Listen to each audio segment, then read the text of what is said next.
के लिए और परमेश्वर फल लाने वाले बन सकें, आपके विश्वास में हम प्रभु बढ़ते जाएँ परमेश्वर, ऐसी प्रार्थना करते हैं। जैसे कि परमेश्वर आपका दास परमेश्वर वचन लाता है प्रभु, आप अपने दास को परमेश्वर अपनी अपनी अनॉइंटिंग दें परमेश्वर, आप उन्हें लीड करें, गाइड करें और परमेश्वर इस वचन को आशीषित करें।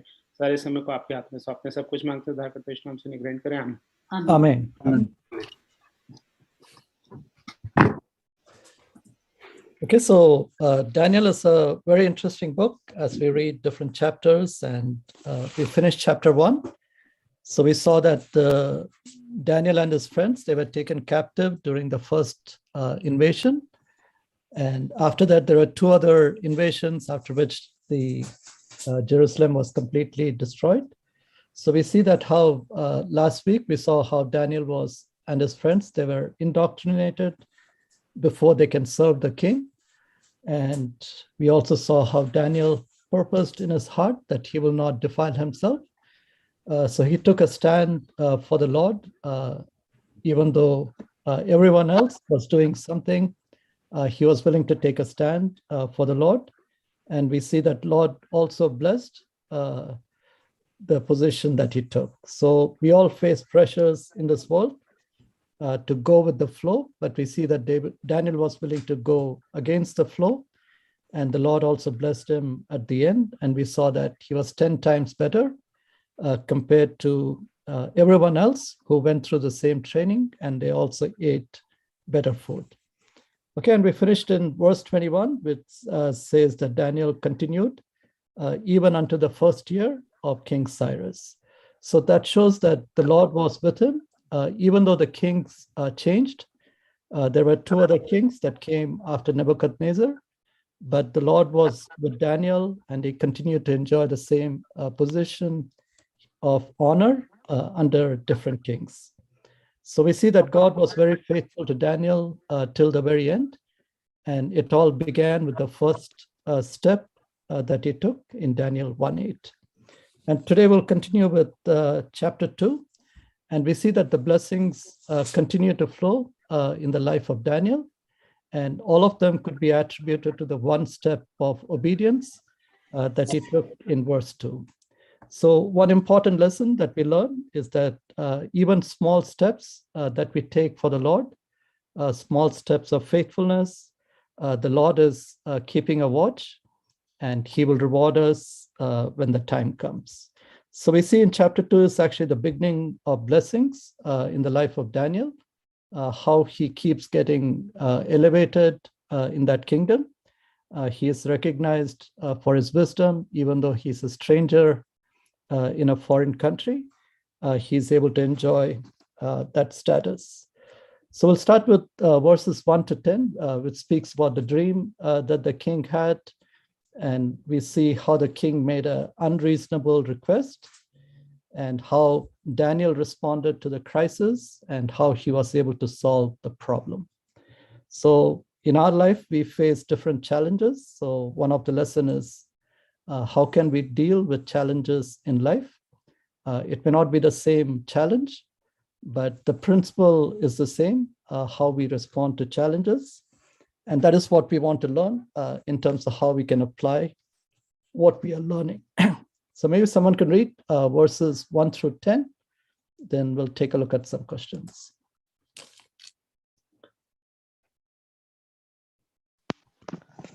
In the 2nd year of his reign, Nebuchadnezzar had dreams. His mind was troubled, and he could not sleep.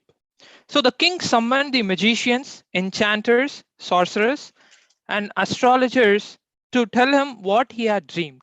When they came in and stood before the king, he said to them, "I have had a dream that troubles me, and I want to know what it means." Then the astrologers answered the king, "May the king live forever. Tell your servants the dream, and we will interpret it."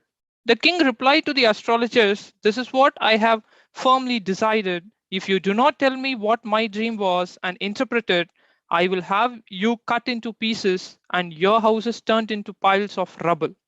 But if you tell me the dream and explain it, you will receive from me gifts and rewards and great honor. So tell me the dream and interpret it for me."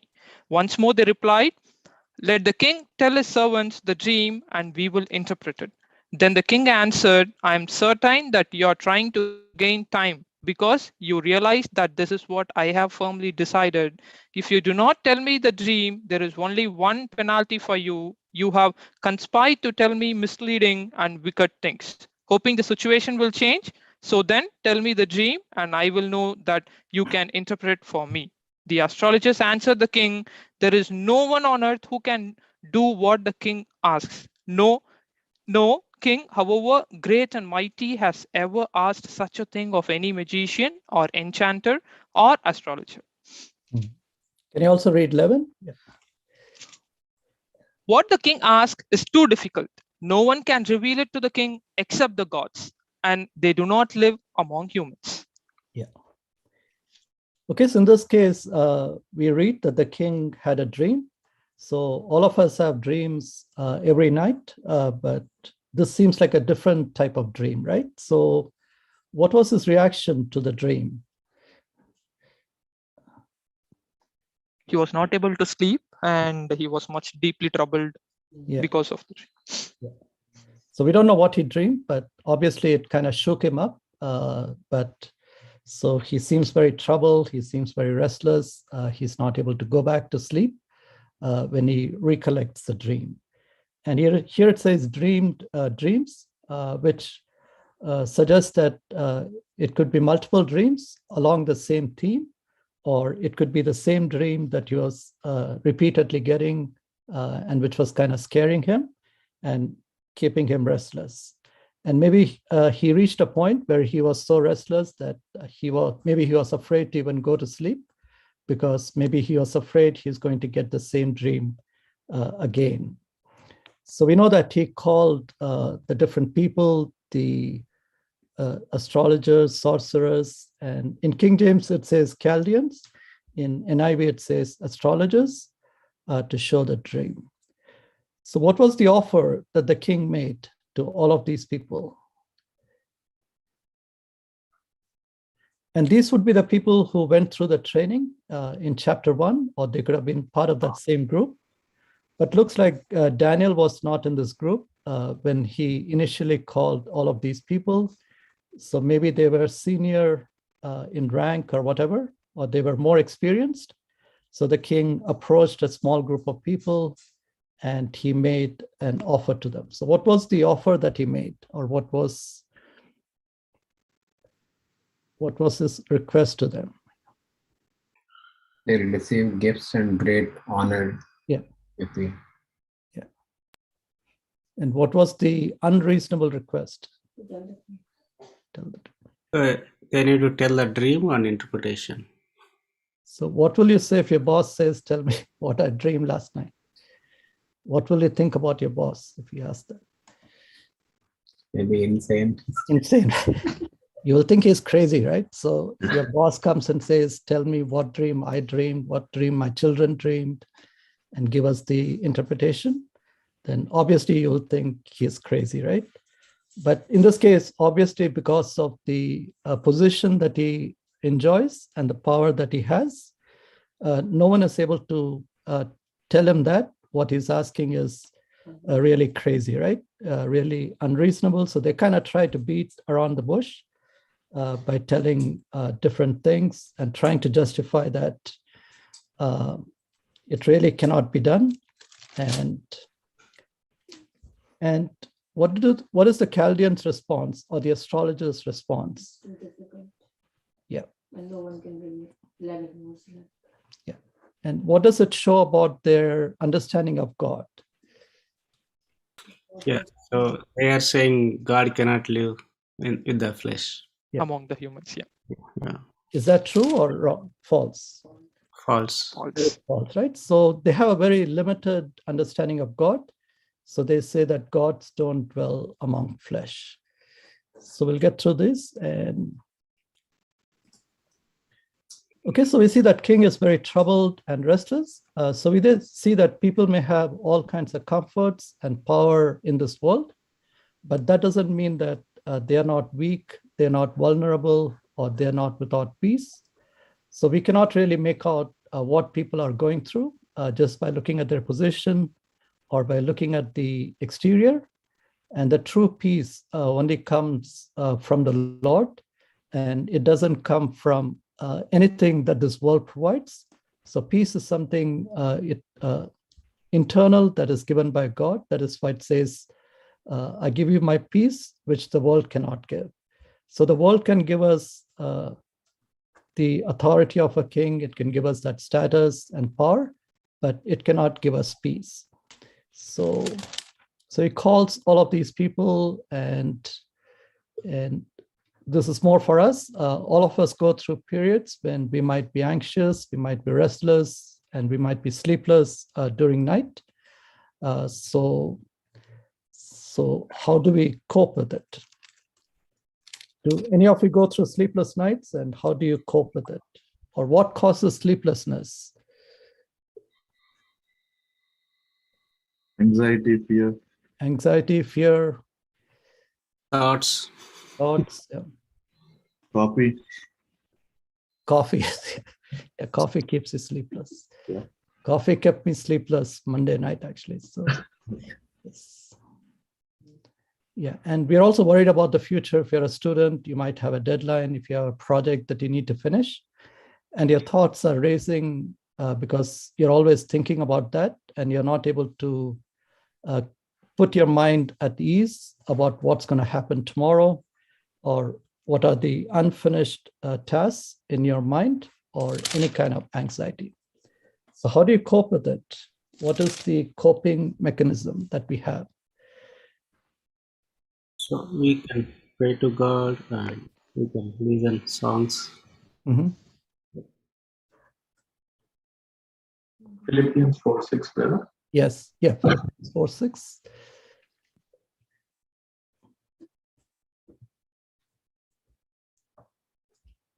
Yeah, so it may sound simple, but definitely that is the solution that we see in Philippians. Reading God's word, or praying to God, or worshiping, and shifting our focus from our problems to God. That is the only thing that can put our mind at rest so that we can sleep in peace. So we don't need to take medication and so on. We simply have to trust in the Lord, because what we are sleepless about are oftentimes things that we cannot control. We really cannot control what's going to happen tomorrow, so there is no point worrying about it, and there is no point getting anxious about it. So we need to cast all our burdens upon the Lord, even before we go to sleep, and let the Lord take it on himself. So that is the unreasonable request that he makes. Show me the dream and its interpretation. So that is very, very unreasonable. It's okay for someone to say, tell me what this dream means. But to ask someone to show the dream, that makes it very unreasonable. Is it possible that he was just testing the wise men? Maybe he knows what he dreamed, and he's just testing them whether they're going to tell him the truth or not. No, at least in my case, Yeah. I get dream, brother. So Yeah, yeah, it may be true. Yeah. yeah. Yeah, in this case, looks like he has forgotten most of it, but yeah. Yeah, so the offer that he makes is also very unreasonable. It's very extreme. If they are able to tell the dream and interpretation, he says he will give them gifts and rewards and great honor in verse 6.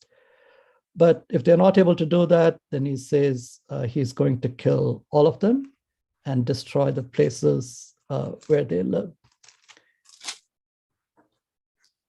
So what does it tell about that king?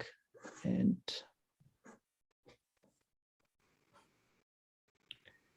what type of king must he be? This is the kind of offer that he's making. It depends on people walking around.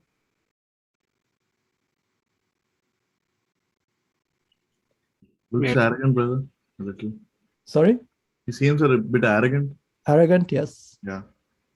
Do you think President Biden can get away with something like that? Not, right? So obviously he's not very democratic or reasonable person. And he's very, very much in control of that kingdom at that point. And whatever he says becomes the law or becomes the thing, right? So he's very arrogant, and he's also controlling all the power in the kingdom at that time. And no one can really oppose what he's saying. So once he has said something, that becomes the law. There is no room for negotiation or any room for making a change. But one thing, brother, Yes. is like a psycho, but he's Yeah. in Bible. So we are meditating on we are remembering that guy. Yeah. We are remembering the guy because God used that guy to bring Yeah, do great to things. bring control. Yeah, so that's one of the themes that we saw even last week, that God can use anyone to bring blessing in our life, right? So in this case, he used King Nebuchadnezzar to bring blessings in the life of Daniel.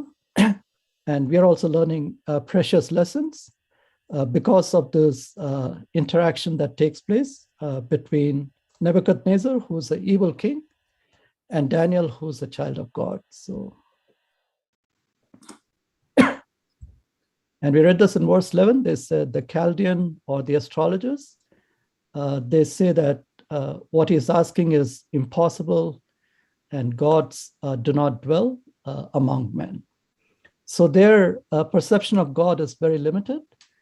And anytime our perception of God is limited, many things will seem impossible, many things will seem difficult, and we will be anxious about many things because we would feel that God cannot intervene in that situation because that situation is completely out of control and nothing can be done in that situation.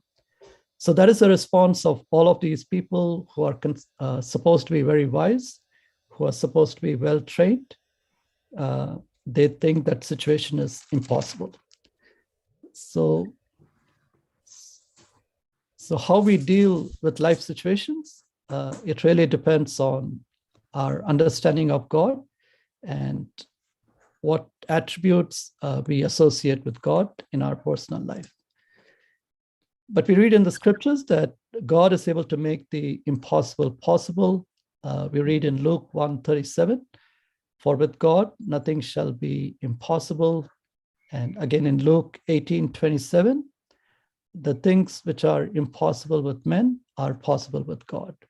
So the situations that we deal with on a daily life, it may seem impossible from our perception, but when we look at the same situation from God's standpoint, it is not impossible. And in Jeremiah 32:27, it says, behold, I am the Lord, the God of all flesh. Is there anything too hard for me? And Mark 9:23 tells us how we can make impossible situations into possibilities. And it reminds us that if you can believe, all things are possible to him who believes. So that is why it says, if you have faith as a mustard seed, you can move the mountains. So faith can do great things in our life. It can take away our anxiety. It can take away our sleeplessness. And it can also make the impossible situations possible if it is in God's will. Because nothing is impossible for God. He can make all things possible. Okay, and we also read from the scriptures that God dwells among us. Yeah, maybe someone can read. This is taken from John 1 and 14, which is an introduction to God himself, and John 14.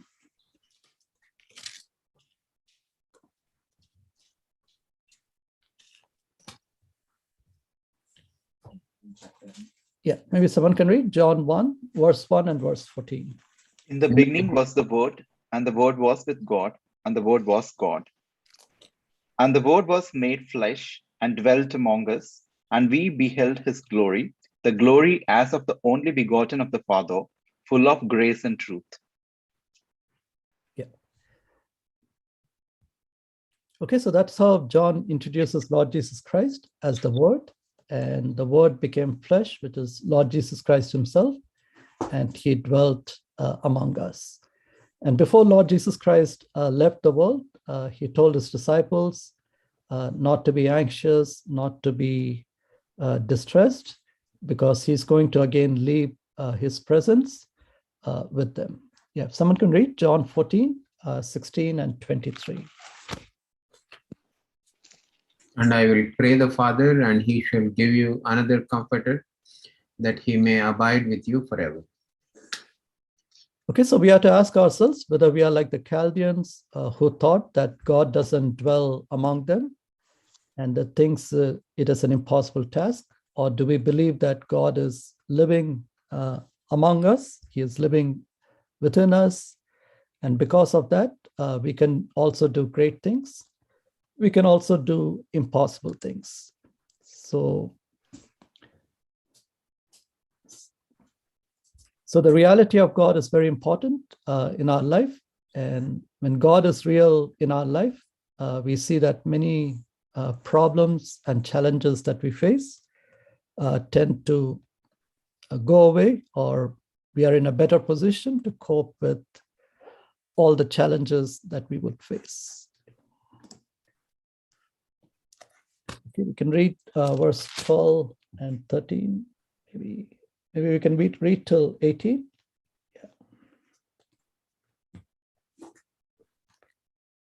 Yeah.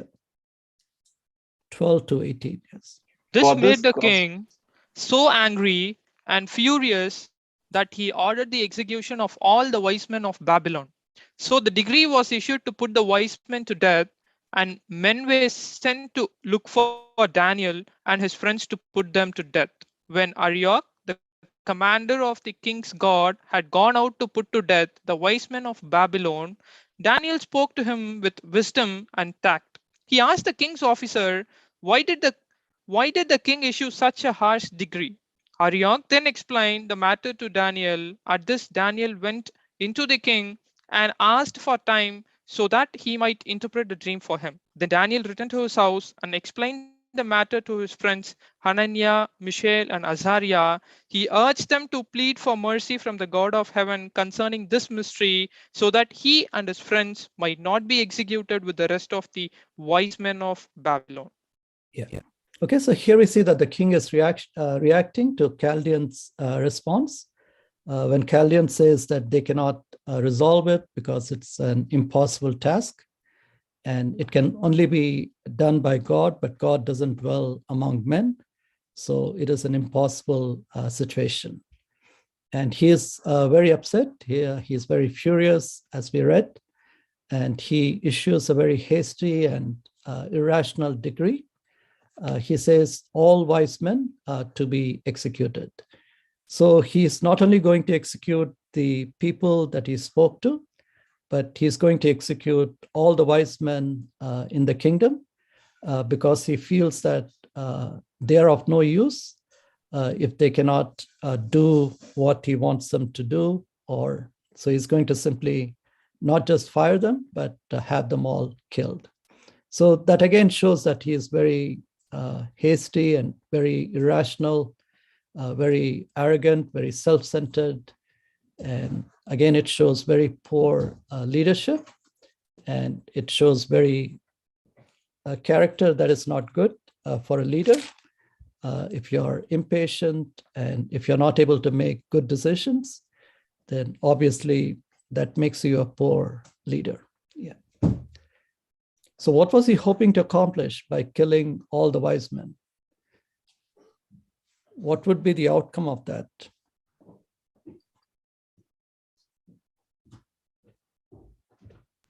I think the kingdom will be in greater trouble, brother, without any concerts for the king. Yeah. So he's just kind of reacting to the situation, right? Without thinking about the long-term consequences. So he could have put them in prison, or he could have done something like a short-term punishment, but he's simply wiping out the entire group of wise men, which means that's going to create problems later on. And oftentimes in life, we also make decisions, we react without really thinking through the situation to see what would be the final outcome or what would be the consequence of the decisions that we are making. And this is an example of that, where in haste, when we make decisions, oftentimes they are erroneous and they lead to bigger problems later on. So that is why we heard even this Sunday, what did he tell us? That we should, a verse that he quoted, which was,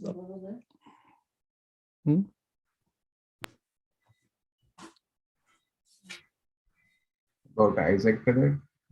not Isaac, something about listening and hearing and speaking. Yeah. Lamentations 3:28, brother. Yeah, what was that? Yeah. Let him sit alone and keep silent because God has laid it on him. Let him put his mouth in the dust. Yeah. There may yet be hope. And he also said, do not be hasty to act, right? Hasty to speak. Eager to listen and slow to speak. Yeah. James 1:19, brother. Yeah. James 1:19, yes. Yeah. But oftentimes it is the opposite. We don't really think through the situation, or we don't really listen to the entire reasoning of the other person. And we simply go ahead and make decisions, or we react. So again, that's very poor leadership when you don't have the capacity to listen to the entire argument. And if you're making a decision with limited knowledge, or if you're not giving the other person the benefit of explaining themselves. Okay, and we see how Daniel negotiates the situation in the verses that we read from 11 through 18. And so what does Daniel ask for in this situation? He asked for time, brother. He asked for time, right? So oftentimes time is very useful. And I find that time is very useful when I'm dealing with situations at work, when I feel that I don't have an answer, or when I feel that I don't have a solution. I would simply ask for time, which gives me time to think through. And it also gives me time to seek the counsel of others, or to seek advice from others before coming up with a solution. And that is what Daniel is doing here. He's dealing with the situation in a very calm manner. Even though a decree has been issued for death sentence, he calmly approaches that situation and asks for time. And the other beautiful thing is that he goes to his friends whom he could trust. So he's seeking their counsel, and he's also seeking their prayer support. So that's something that's very important when we are in a fellowship, when we are in a setting of a church.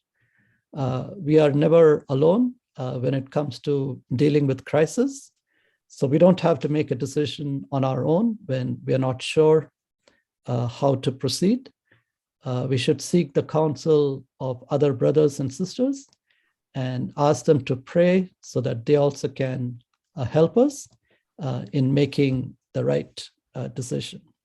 So that is what I learned from this passage, that Daniel seeks time, but he also seeks the counsel of his friends that he respects or that he trusts. So obviously we cannot seek counsel from everyone. We need to seek counsel from the right people who we know have the wisdom, or who we know are on the same bandwidth or have the same spirit, so that they would lead us to the right solution. And obviously, if you seek counsel from the wrong people, then they will take you in the wrong direction, which means you're not going to be able to solve the problem. Yeah.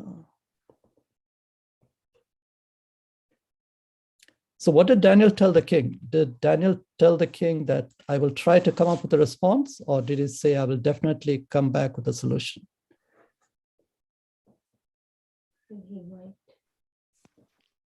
He said he might come back to interpret it. Is that what it says in NIV? Yeah, brother. Okay. King James, it says that he would give him time and that he would show the king the interpretation of it. Yes, I think in King James, it's different. It says he will come back with a solution, right? He would show the king the interpretation if he's given some time, right? So I think there's a big difference there. If you're just saying, I may try to come up with a solution, but here Daniel is very confident that if he's given some time, he will be able to come up with a solution. And his plan is very simple. He is going to go to his friends and he's going to pray to God. And he's going to pray to a God who is able to do the impossible into possible. So that is the faith that Daniel has in his God. And that is why he is able to boldly say with confidence that if he is given some time, he will come back with a solution. So I'm going with the King James Version, where it says that he would show the king the interpretation in verse 16. And his secret is simply that he's going to pray with his friends and he's going to call on God's mercy. And that is what we read oftentimes when we are reading the book of Psalms. When David is in trouble, he calls on God and he begs, pleads with God and asks for God's mercy in different situations to intervene. And Daniel is doing the same thing here in verse 18, that he would seek the mercies of God concerning the secret so that his life is spared and he is not punished or he is not killed along with the other wise men. So we should also have that same confidence. So that is what we read in Mark 9:23. If you can believe, all things are possible to him who believes. So Daniel had that faith that when he prays, God will intervene and save his life. So we see that the secret is revealed in the next several verses. Maybe you can read a few of them. Maybe someone can read 19 through 22. Then was the secret revealed unto Daniel in a night vision. Then Daniel blessed the God of heaven. Daniel answered and said, Blessed be the name of God forever and ever, for wisdom and might of his. And he changed the times and the seasons. He removeth kings and setteth up kings. He giveth wisdom unto the wise and knowledge to them that know understanding. He revealeth the deep and secret things. He knoweth what is in the darkness, and the light dwelleth in with him. I thank thee and praise thee, O thou God of my fathers, who hast given me wisdom and might, and hast made known unto me now what we desired of thee, for thou hast now made known unto us the king's matter. Yeah, that's good. Okay, so here we see that the secret is revealed to Daniel in a night vision.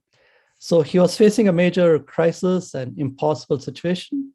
And when he went to God in prayer, we see that the secret is revealed to Daniel. So what would you have done in that situation once that secret is revealed? What would have been your next step?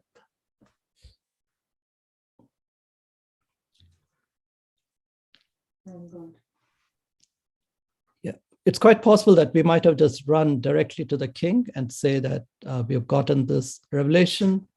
But we see that Daniel takes a break before that, and he worships God. He gives thanks to God before going to the king again.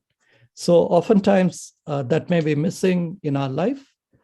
We might be praying for something, and once God blesses us, we simply forget to give thanks. We forget to worship God, and we just simply go about our life. Since the problem is solved, we feel like we don't need God anymore, and we just tend to keep going.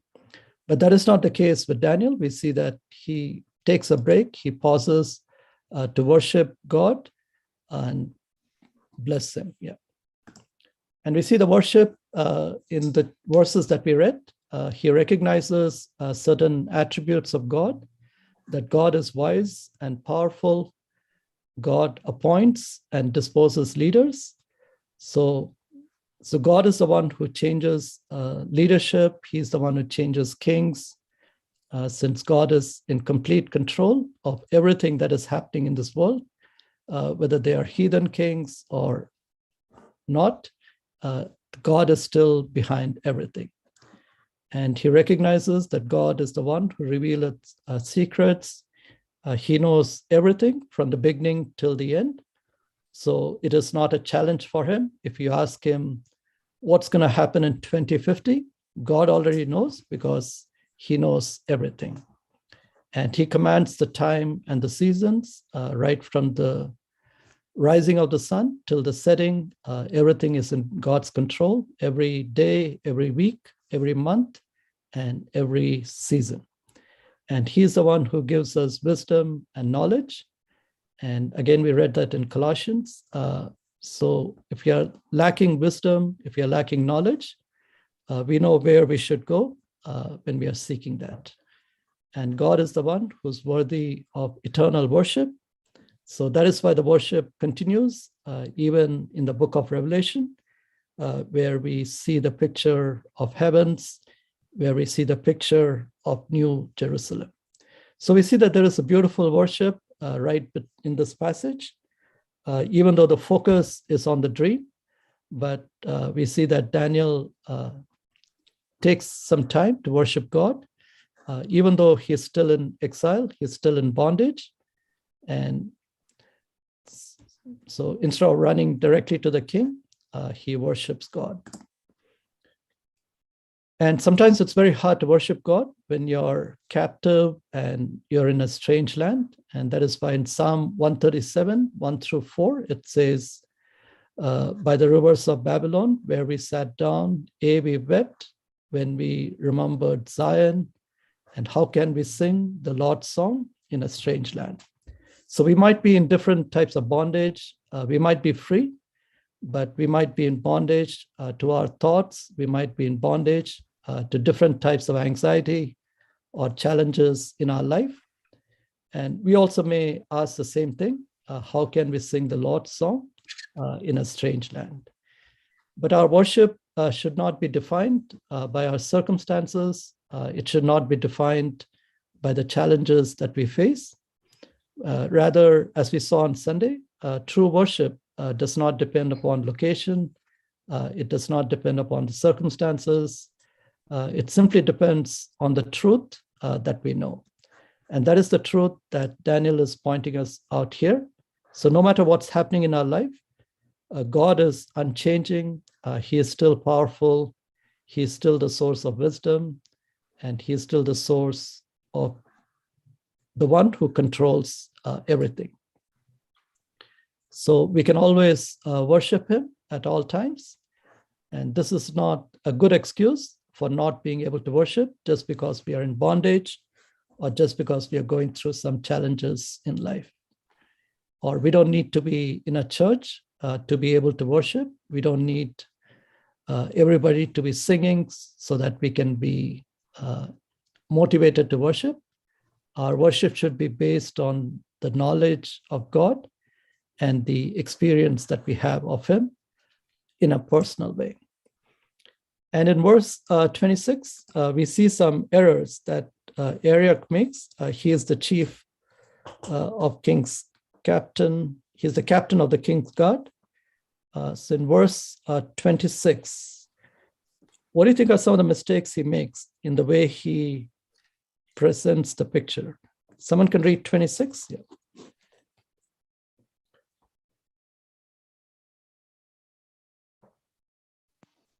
The king asked Daniel, also called Belteshazzar, are you able to tell me? Sorry, can you read 25 and 26? Yeah, brother. Arioch took Daniel to the king at once and said, I have found a man among the exiles from Judah who can tell the king what his dream means. The king asked Daniel, also called Belteshazzar, are you able to tell me what I saw in my dream and interpret it? Okay, so what is the miscommunication in verse 25?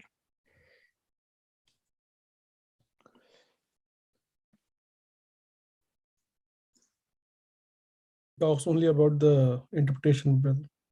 Talks only about the interpretation, okay. He said he will Exile. I think Daniel was also trained. He was trained with the Chaldean education, but he is calling calling him Exactly. a captive from Judah. Judah, right? Yeah.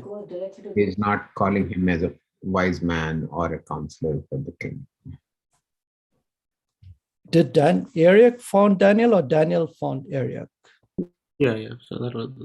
That was He one. said, "I found a man who," but Daniel was the one who said, So he's kind of taking the credit, right? Like I'm the headhunter, I'm the one who found Daniel, but Daniel was the one who went to Arioch.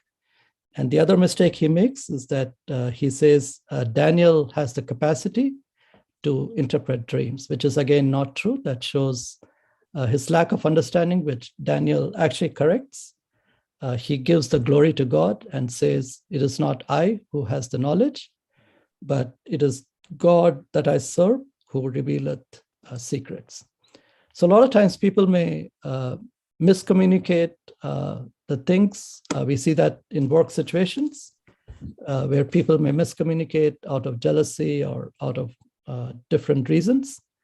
And again, so we see that here. Okay, so we saw this earlier that the king was having sleepless nights, and all of us go through sleepless nights sometimes.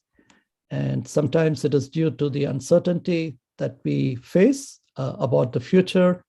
It could be immigration, it could be work, it could be marriage, it could be work situations, and so on. So would you be happier if God told you everything that's going to happen for the rest of your life? Brother, one quick question. Yes. Sorry. Yes. Now, when we read in like the Daniel's request, right? Yeah. So don't you think that the king knew about this person at that time itself? Because if he's stopping the king's, because king says to slain, right? Yeah. And if that is to be stopped, so it means there was a given reason given to the king, right? And it was Daniel's request alone. Mm. So I feel that that can be a manner of speaking also. Mm. Number 25. Yeah. On the basis of 15:16. Okay. Yes. Because it says, then Daniel went in and desired of the king. So it means that was very clearly told, and that there is this person who is telling like this. Yeah. So the king definitely had the knowledge on it, that then there is a person like this who is asking the time and that he will show. So in that respect, it can be a manner of speaking also. Could be, yes. Yeah. Because so Daniel had some relationship with the king, because that's what I was coming to basically. Yes. Like, that there is an understanding given that when Daniel can speak in this manner to request time, it means he was there, like at that level, to be asking in that manner. Yes. That can be one of the interpretation. Yeah, definitely. Yes, brother. Yeah.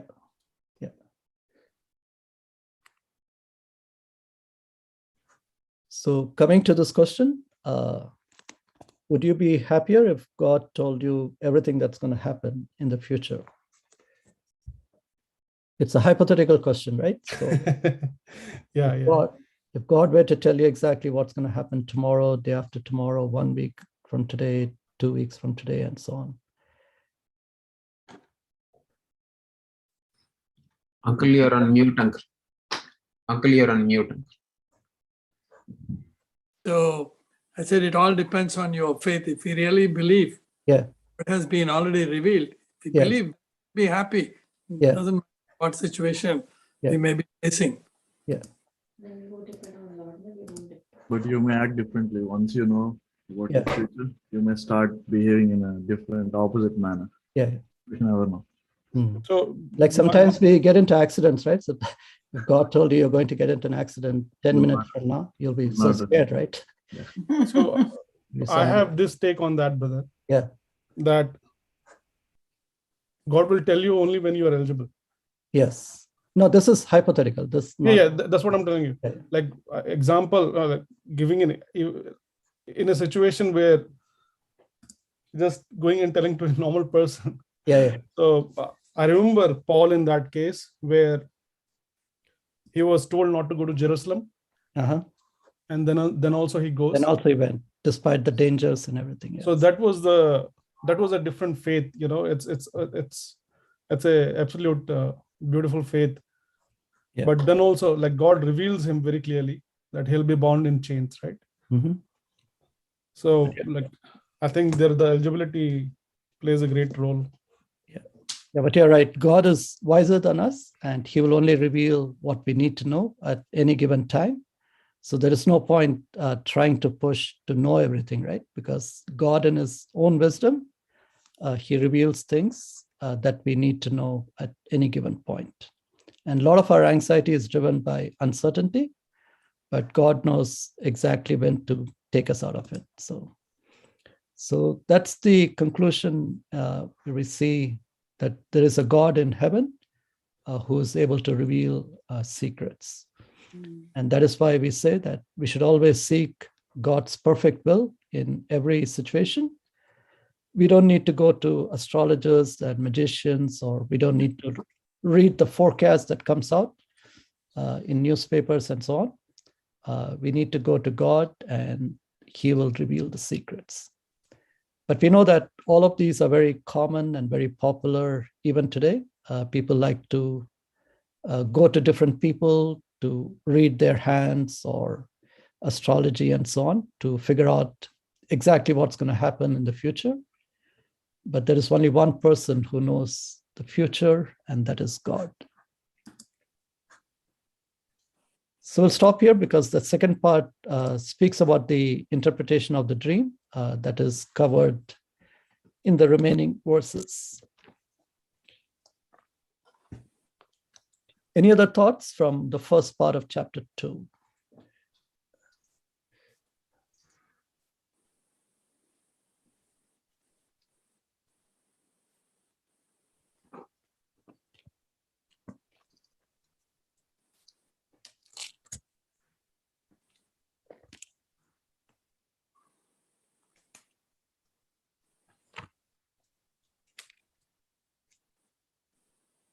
Daniel's knowledge of God. Yeah. Yes. Yeah. Yeah, Daniel definitely had the knowledge and also the faith. in God.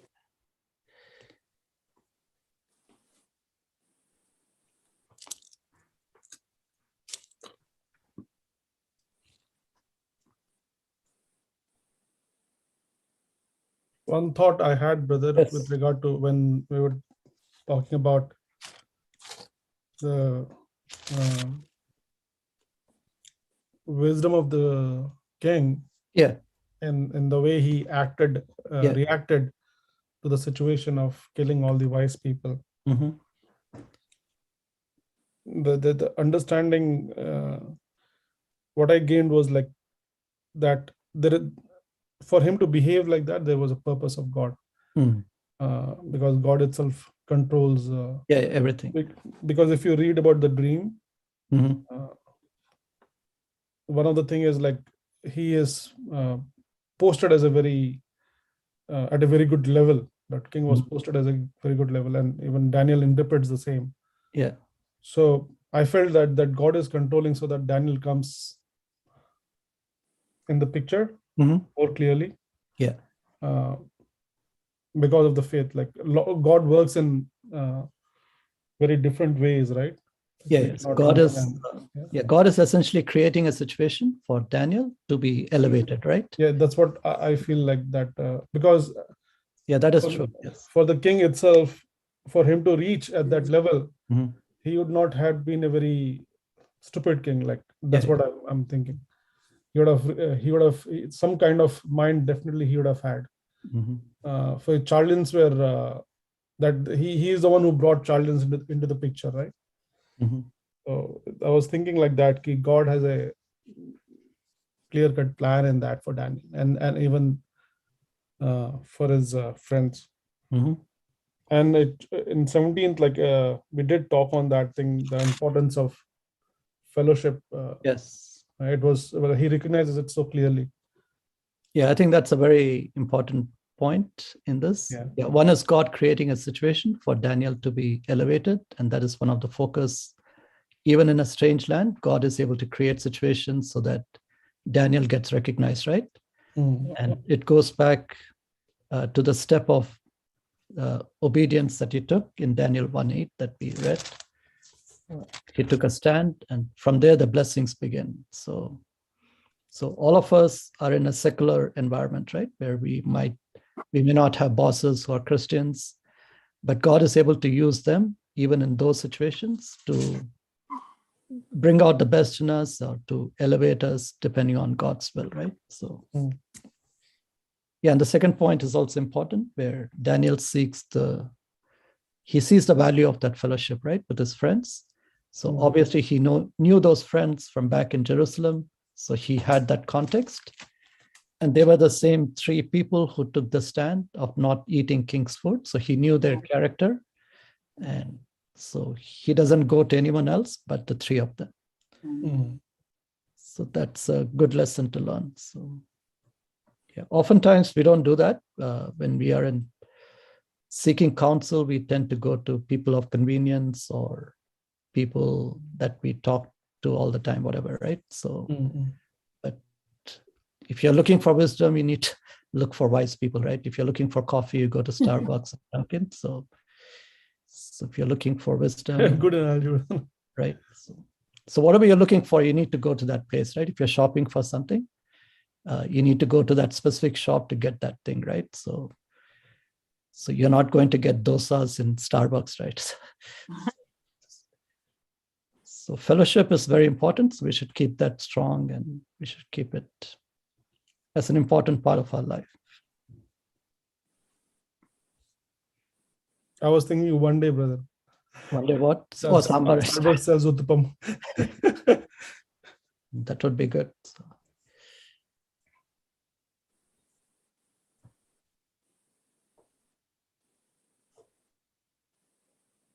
And we also see the importance of prayer and importance of worship and the confidence in prayer, right? That's very important. So Daniel had that confidence that when he kneels down, God is going to speak to him, right? So we should have that faith. So we don't simply pray because we are told to pray every day or read the word every day. So when we kneel down to pray, we should have that faith, we should have that confidence who God is. And that is why Daniel's worship has a lot of meaning, right? Because it's coming from his heart.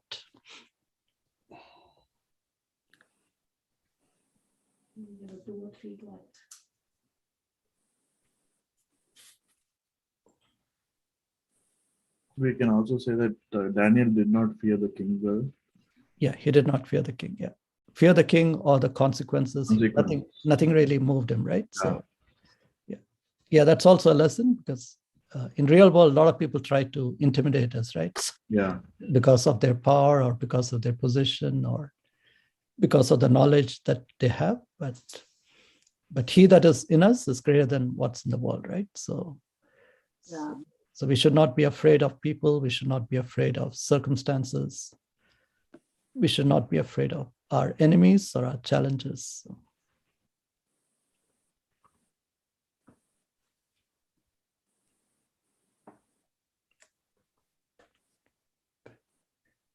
Okay, so next week we should be able to complete the interpretation of the dream, which is in the next part.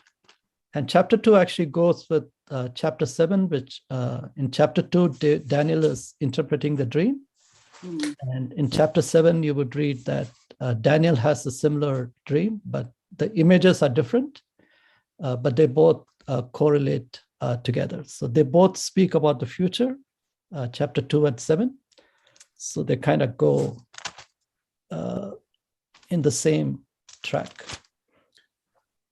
So if you have time, you can also read 7 as you're completing chapter 2, and you will see that they both have the same storyline. Yeah, Brother Jay Paul, maybe you can close us in prayer.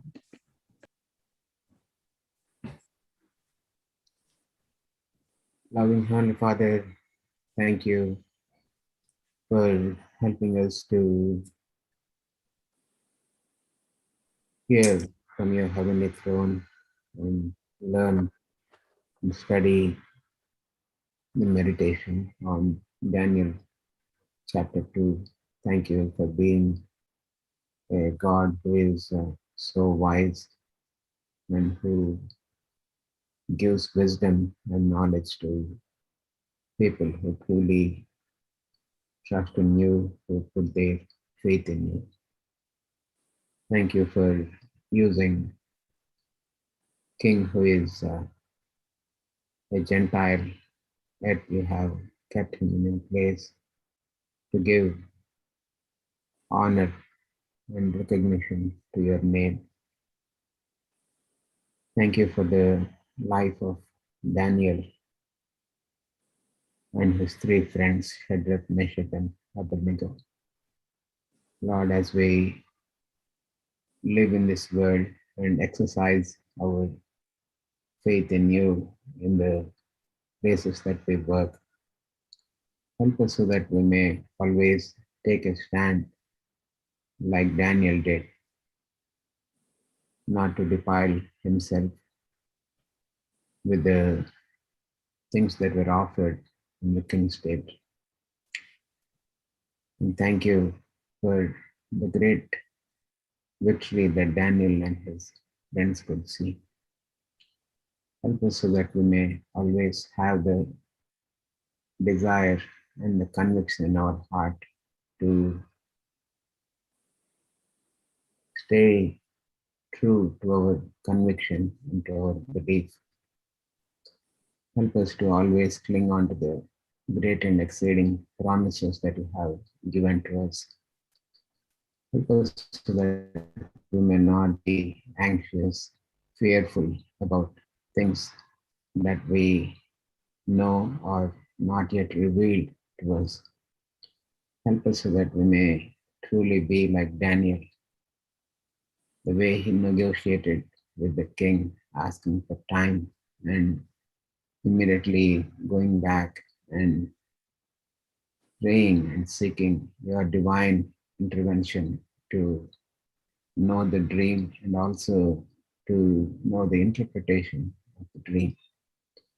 Help us to be like Daniel, truly worshiping you, adoring you, and praising you, even though he is in a foreign land, that he depended on you and was praising you for the great revelation and the secrets that you have revealed. And help us so that we may also be like Daniel, giving the honor to your name and name alone. Help us so that we may not seek vain glory in anything that we do, Lord. Help us so that we may also learn lessons from various people that we see in this chapter, from king and the wise men, who are so ignorant of the